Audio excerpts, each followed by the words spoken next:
For the longest time, I didn't like writing business plans. Here's why. Because every time it came time to write a business plan, it was almost as if my school teacher from junior high school would say, Patrick, go do your homework, write up a business plan. And I'm sitting here saying, wait a minute. First of all, I don't know how to write a business plan. Secondly, I don't think it works. I don't think it's effective. I don't think this thing's going to work. Until I realized how to write up a business plan that worked for me. And from there on, I could not wait to write up my business plan for the following year. So today, we're going to talk about two different types of business plans. One, which is dissecting and just spending 6, 7, 8 hours getting every single detail of your business plan in place that you read once a month. Then from there, gathering all the information and taking all the simple things, the clear things that you need, and creating a one-page business plan.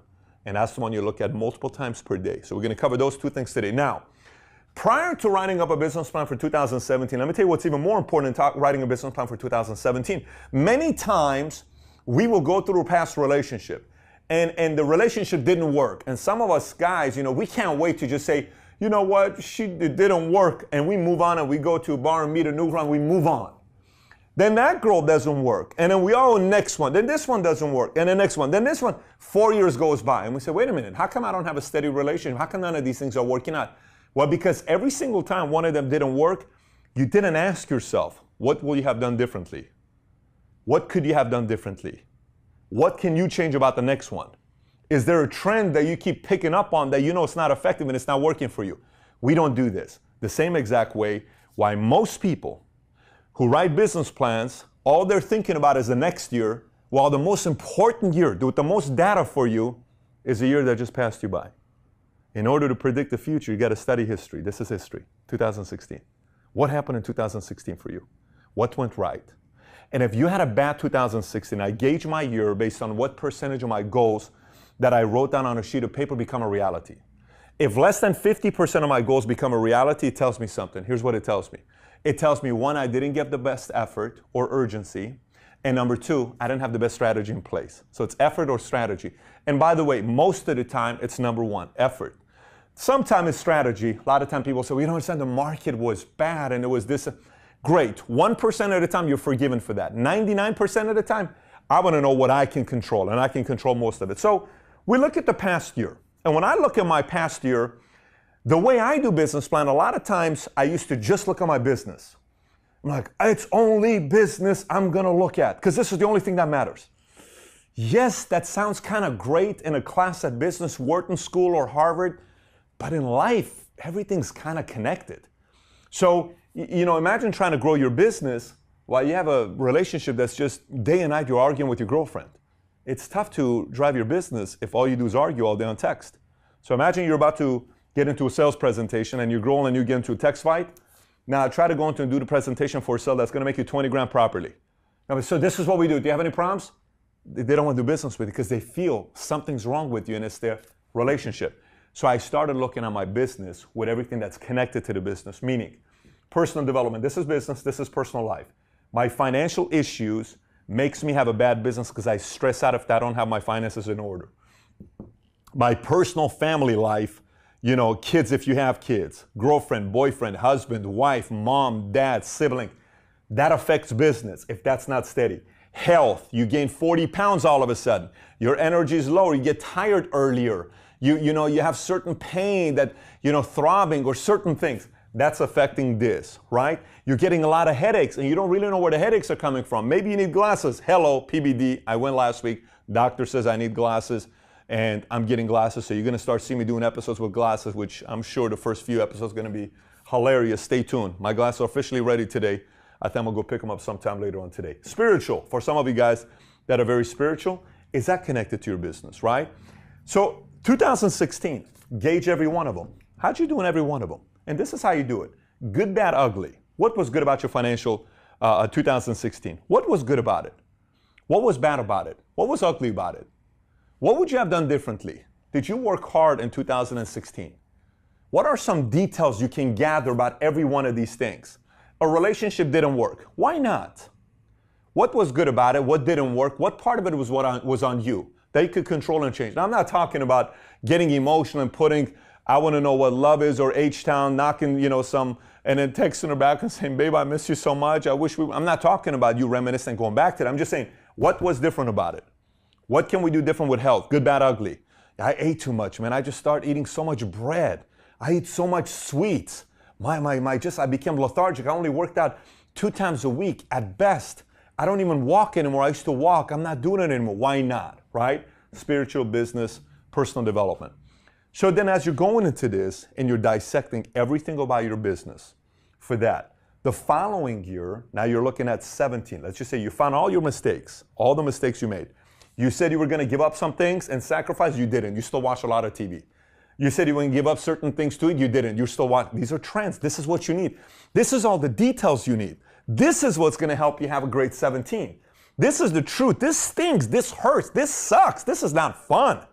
But if you can get through this, man, heaven's around the corner for you in business. If there's a heaven for business, it's around the corner.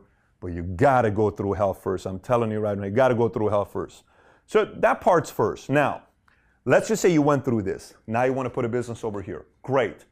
For each of these categories now for 2017, you got to start writing things down. For instance, financially. In 2017, when it comes down to my finances, I'm going to start saving $3,000 a month. Hypothetically, I'm throwing a number out there. You know, one of my things I want to do in financially in 2017, I want to save $50,000. I want to save $100,000. I want to save $10,000. I want to save $1 million. I want to save $10 million. Whatever the numbers, I want to do that. Great. I want to pick up these habits. Great. When it comes down to my family, I want to look for a girlfriend. I want to find somebody steady. I want to look for a boyfriend. I remember in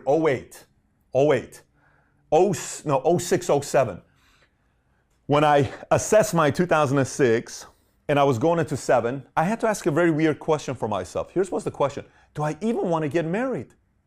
I saw a bunch of my friends getting married. They were happy. Some of them were miserable. I saw all these stories about, oh, you don't want to have kids, man. Let me tell you one thing about kids. You're going to stay up. I wish they would have told me, bro, all this stuff about kids are great. People do it because everyone's doing it.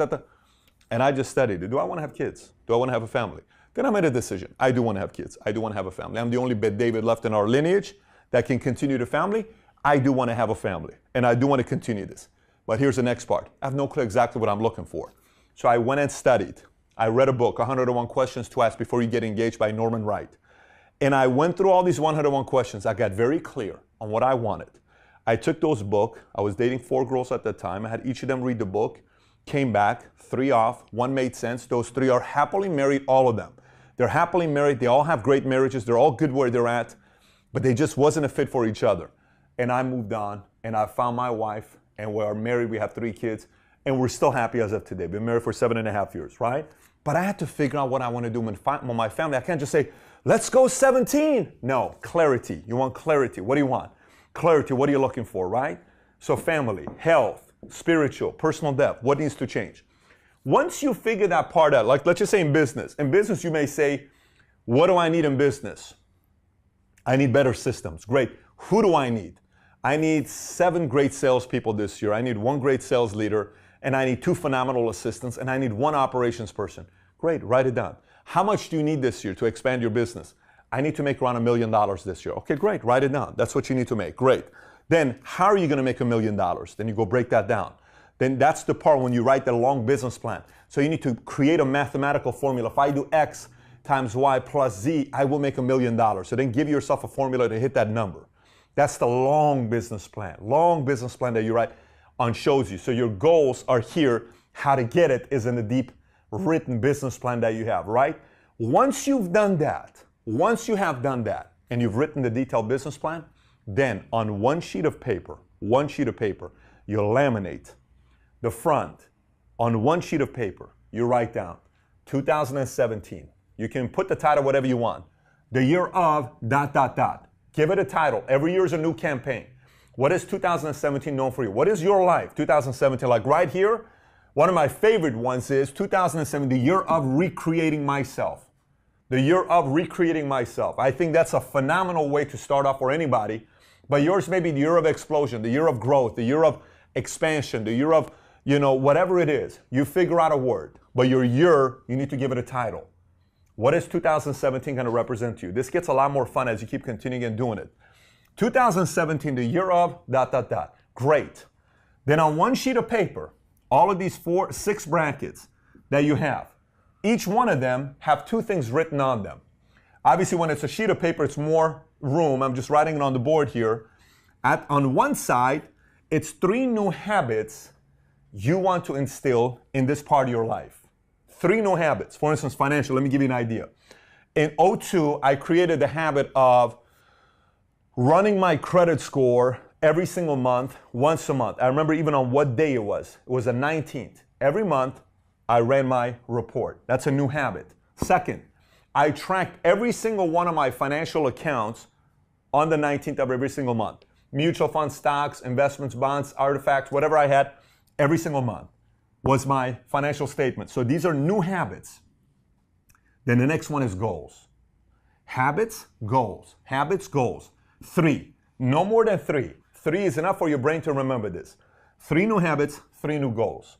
Family, 3 new habits. You got kids. Sundays, I'm going to do ... with my kids. Great. You know, you got family. I'm going to visit my parents once a month. They live somewhere else that's 2 hours away, whatever it is to you. Habits, goals. I want to find a steady boyfriend or a girlfriend. Goals, not this year, next year we want to have kids. Goals, I want to strengthen my relationship with my father, whatever. Goals, goals. Habits, goals. Habits, goals. Same with health. Habits, work out 3 times a week. Habits, don't eat bread all year long except for Sundays. No sweets all year long except for Sundays. Look what happened to your business, to your life. Health. So that's habits. Goals. Goals could be 190 pounds, 13% body fat, bench press 300 pounds. Goals. Run a 26-mile marathon.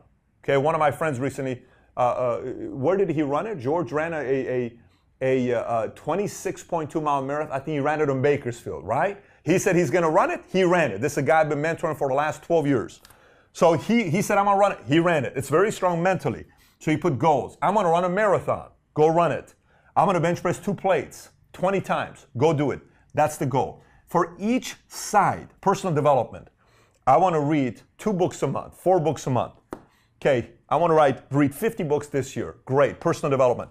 I want to find a new mentor. That's a goal. That is exactly the life I want to have. I want to find a mentor. You write it. New habits. What is a habit? A habit is, you know, I am associating myself with people that are better than me. You can figure out the new habits that you can put in. I'm going to read 30 minutes a day. New habit. I'm going to have meditation, spiritual time, 30 minutes every morning, whatever it is for you. Then business, same thing. 3. So habits, goals, habits, goals, habits, goals, habits, goals. Now watch what happens when it's 3 habits, 3 goals. You have your detailed business plan you revisit once a month, because the detailed business plan is going to show you how to get to 190 pounds, how to get to 12% body fat, how to do, you know, XYZ amount of revenue this year, how to have $100,000 in savings. That's the how-to. This is the goal. But your brain needs to see the numbers, and then you can validate it with the formula that you've written on a sheet of paper that could be 10 pages, 7 pages, but it needs to be in front of your face. So what this one-sheeter does for you, you're allowed to review it daily. You're able to drive your initiatives, and you re-review. Review, boom. Review, boom. Re-remind, re-remind, re-remind, re-remind, re-remind. And it's in your face, in your face, in your face, in your face, in your face. How do you and I learn the same lyrics to a song? Re-remind, re-remind, re-remind, re-remind. How do you and I know the words to a commercial? You know the Dos Equis commercial? You know, he saw this, that even his enemies put him down as his emergency phone number, whatever. Re-remind, re-remind. They put it in our face so many times. Re-remind, and they drove the initiative. Then they reviewed. Let's adjust. Let's drive the next initiative. Re-remind. Word of great. Dos Equis. Review. Same thing you got to do to your brain and your heart. Same thing you got to do. Okay? So once you do this, 1-pager, then you got to make some sacrifices. So what are your sacrifices? What are you going to give up this year? What are you going to give up in 2017? What are you willing to give up? Show, TV, bar, beer, drinking, alcohol, smoking? What are you going to give up? What are you going to give up in 2017? Because you know what you need to give up. Everyone's got a vice. What are you going to give up in 2017? Sleeping in? Because that's the effort and the strategy. And the more time you spend on the strategy, the details, the better of a 1-page you can write. The better of a 1-page you can write, and you remind yourself, the rest is history. So you may be asking, man, I wish I had this format. I got it for you. I got it for you. Here's what I need you to do. I need you to go to my website, patrickbetdavid.com. If you're watching this video on the website, go to the bottom. We have the one-pager for you, the PDF you can download on exactly how to have your one-page business plan written out on a sheet of paper that you can use yourself, and it'll be formatted. All you got to do is print it out, grab it, laminate it, put it against your shower wall. Every morning you wake up, every night you go to sleep, look at it and read it out loud. Just look at it, look at it, look at it, look at it. Review, drive, remind. Every day, every day, every day. You will be amazed within a week, 2 weeks, 3 weeks, how much of this is already internalized in you. You can't help yourself but be thinking about it. And somehow, somewhere you start hitting it. Remember, effort, strategy. We got the strategy. If you put the time, here's a one-pager, then it's reminder, drive, review, and eventually the next year comes back up, 2017, and you're going to look at your, last year, how this year went by, you're going to say, oh my gosh, I hit 80% of my goals. This is so exciting. I hit 80% of my goals. And by the way, people ask me for a book recommendation with this. Honestly, I will tell you the best book recommendation I can give you on this. This may sound like I'm self-promoting, but can't remember the last time I self-promoted this book. I will tell you though, I highly recommend reading this book I wrote called 25 Laws for Doing the Impossible. It's been sold 150,000 copies, translated in 5 different languages. I think now it's also in Mandarin, 6 different languages that you can find. And one thing about this book, 25 Laws for Doing the Impossible, I wrote out exactly the formula I used to recreate me. So I'm telling you pure experience, how this cat went from being a 1.8 GPA in high school to somebody no one expected was going to do anything, goes in the military, comes out, becomes a salesman at Bally's, and gets into business, struggles for 2, 3 years, 4 years, trying to figure this whole thing out. Then I recreated myself. Then the rest was history. This book, the first 10 laws, are all about how to recreate yourself, then how to identify your cause, and how to go out there and make history. So you can have the link to the book. Paul, let's make sure we put the link to the book on the bottom as well. 25 Laws for Doing the Impossible. And last but not least, Paul, give me what you got there to your left. Oh my gosh. Let's see that first and I'll give you the other one. So this one here, Poor Pillow, has done a very good job for us in 2016. It helped us hit a goal. Today, we had a young cat that drove 30 miles away, named Philip, came through to just give us this new pillow, and we haven't yet decided what's going to be the new pillow. We're going to choose a new pillow. This is how the pillow goes. Subscribe to Valuetainment. I love this new pillow, Philip. You did subscribe to Valuetainment. Subscribe to Valuetainment. It's a cool looking pillow. It's one of the top 3 right now that we're looking at. If you haven't sent your pillow, if you have not sent your pillow, we will be deciding by December 31st on what pillow will be featured in our videos in 2017 to say subscribe to Valuetainment, because our goal in 2017 is to get to 1 million subs. So if you haven't subscribed, please do so. Paul, give us a good catch. If you got any questions, comments, thoughts about this video, comment on the bottom. Take care, everybody. Bye-bye.